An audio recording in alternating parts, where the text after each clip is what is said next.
Joining us to call out social media's culpability is the executive director of the Alliance to Counter Crime, Gretchen Peters. Gretchen, thank you so much for joining us on the show today. Thank you for having me. Our pleasure. So, Gretchen, tell us, how does organized crime weaponize social media?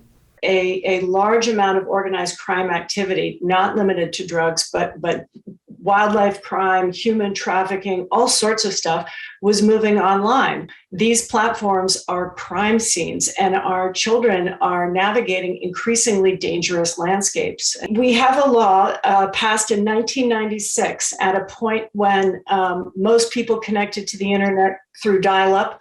At the time that the law was passed, tech platforms mainly hosted and passed information. They didn't have algorithmic amplification that happens today.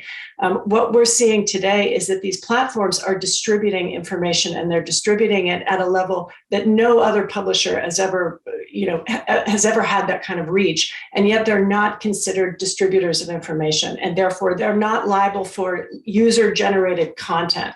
What we're arguing is that there's a difference between free speech and criminal conduct. If you're selling fentanyl-laced tablets on Instagram or Snapchat, that's not free expression. That is a felony. So walk us through, Gretchen, how these dealers are really taking advantage and using social media to lure young people in and getting them to use their products. What we find is that the algorithms will push dealers to kids.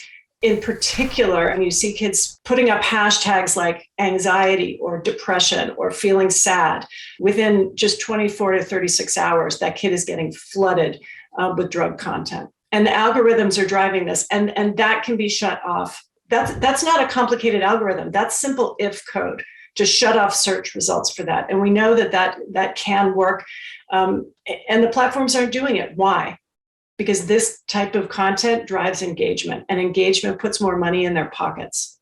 And that's a disgrace. It really is a disgrace. And Gretchen, what do you think they need to do to truly address this explosion of criminal activity that's running rampant? Well, first of all, Dr. Orden, I don't think they will address this until they're legally liable. But there's a lot of things that tech platforms could be doing. They can create tools that look for drug traffickers on their platforms. Drug dealers set off certain patterns different from an ordinary person. They can start looking for accounts that throw off those patterns and start investigating. Is that a person that looks like they're moving drugs? They can block search results. There's a lot of things that platforms could be doing. Another problem we hear about a lot from both law enforcement and families is that it can take months, in some cases more than a year, for the platforms to respond with data about the dealers, even when there's a dead child or multiple dead children involved, and that link back to one single dealer. It will take them months to deliver that data.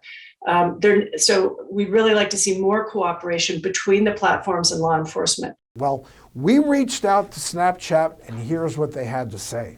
Over the last year, we have significantly strengthened our tools for proactively detecting drug dealing activity and shutting down dealers, improved our support for law enforcement, and educated Snapchatters about the fatal dangers of counterfeit pills laced with fentanyl. They go on, we are committed to bringing every resource to bear to fight this national crisis, both on Snapchat and across the tech industry, and we'll be rolling out additional initiatives in the coming months. So Gretchen, how does that response sit with you? Well, I hope it's genuine. And I know that we're in a mental health crisis in this country as a result of the pandemic and various other difficulties. But what I want Americans to understand is that if you buy pills from somebody who's selling them to you online without a prescription, you are possibly taking your life in your own hands. You really are. Russian roulette. Want to add anything, Dr. Sportelli?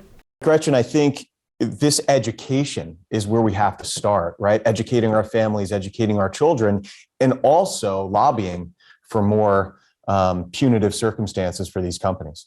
Yeah, and we really need to put that warning out to our kids. They're in harm's way. We want to save lives.